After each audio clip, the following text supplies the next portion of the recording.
Dunque qui con mister Dario Rigo per sentire le sue impressioni e in un incontro che ha visto il Valdagno prevalere nettamente, una boccata di ossigeno che però ancora non chiude il discorso salvezza. Comunque parlando della partita di stasera, mister Rigo,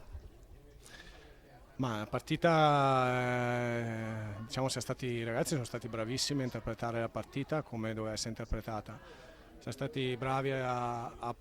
incanalarla subito nel nostro binario, già subito abbiamo fatto gol e quindi abbiamo subito messo in chiaro cosa volevamo fare stasera, che era quello di vincere la partita, portare 3 punti a casa per mantenere vive le speranze. speranze, sì, di rimanere nella 2. Purtroppo la 2, purtroppo o per fortuna, la classifica è tutta corta, quindi c'è ancora speranza finché la matematica non ci condanna, noi andiamo avanti. E stasera i ragazzi sono stati veramente bravissimi, hanno interpretato la partita in maniera eccellente, sono stati bravi dal punto di vista difensivo soprattutto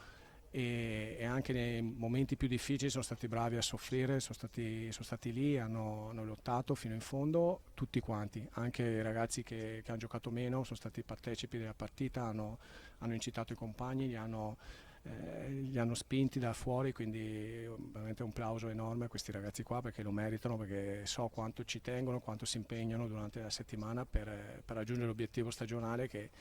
come ho detto prima, non è semplice, però noi ci proviamo. No, sicuramente anche perché come avete potuto già vedere la classifica è molto molto corta, Valdagno è ancora in penultima posizione con 22 punti, due le partite, la prossima col Tiene e poi si gioca col Piccolo Mirandola,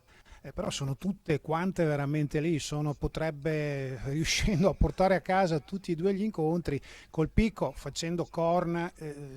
nonostante sia a 0 punti bisogna sempre starci attenti. Con 6 punti forse, con tutto questo gioco a incastri, visto che sono 4-5 squadre vicinissime, beh, penso sia sicuramente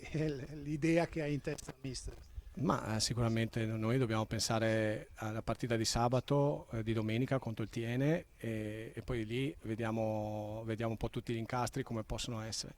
Ovviamente vincendo le prossime due penso che non ci siano problemi, però prima bisogna vincerle, quindi una alla volta con calma, godiamoci questa vittoria stasera e poi da lunedì penseremo alla prossima.